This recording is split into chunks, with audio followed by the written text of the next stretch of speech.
ওটা যাবে তা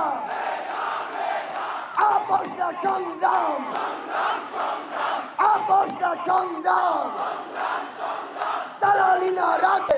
শুধু একটি কথাই বলতে চাই, কোন অপশক্তিতে কোনোভাবে 24-এর ছাত্র জনতার অভ্যুত্থানের যে স্পিরিট, সেই স্পিরিটকে প্রশ্নবিদ্ধ করার মতো কোন কাজ আপনারা কখনোই করতে দিবেন না।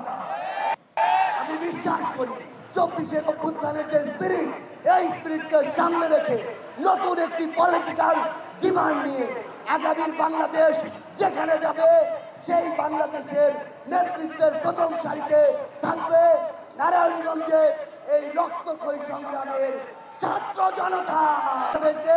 আপনাদেরকে স্পষ্ট করে বলে দিতে চাই, আমার যে ভাইদের উপরে, আমার যে বন্ধুদের উপরে যারা হামলা করেছে, হোক পুলিশ, হোক ছাত্রলীগ, যুবলীগ কিংবা হাসিনার দোষর, তাদের বিচার দেখানো পর্যন্ত আমাদের শান্তি হবে না। যে চিহ্নিত সন্ত্রাসীরা আমাদের উপরে নির্মমভাবে গুলিয়ে চালিয়েছে, সেই চিহ্নিত সন্ত্রাসীদেরকে অবিলম্বে গ্রেফতার করে তাদের বিচারের আওতায় আনতে হবে।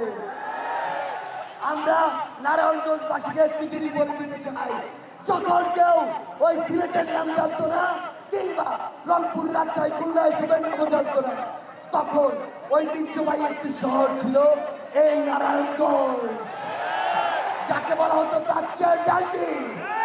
সেই নারায়ণগঞ্জের গর্বিত সন্তান হচ্ছেন আপনারা। সেই জায়গা থেকে আপনাদের উপরে এই দায়িত্বটুকু বর্তায়, কিভাবে ভালো দিকগুলোতে আপনারা বাংলাদেশের শ্রেষ্ঠ একটি জেলা হয়ে উঠবেন, কিভাবে বাংলাদেশের প্রত্যেকটি জায়গায় আপনাদের প্রতিনিধিত্ব থাকবে। একটি জিনিস মনে রাখবেন, সংসদে ডিসিশন মেকিং এ, পলিসি মেকিং এ আপনাদেরকে আমরা আগামীতে অনেক বেশি দেখতে চাই। কারণ দিন শেষে আপনি কি খাবেন, কি পড়বেন, কিভাবে চলবেন, কিভাবে আইন তৈরি হবে, কিভাবে গার্মেন্টস চলবে, কিভাবে আইন শৃঙ্খলা বাহিনী চলবে, সবকিছু নির্ধারিত হয় ওই সংসদ থেকে।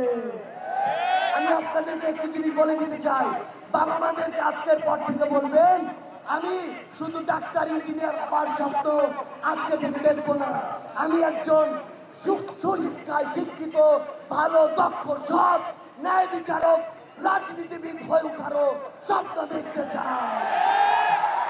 পরিশেষে আমার নারায়ণগঞ্জে রক্তক্ষয়ী 24-এর সংগ্রামের ছাত্র জনতা ভাই ও বোনদের উদ্দেশ্যে পথ, দালালি না রাজপথ, আবু সাইদ মুক্ত,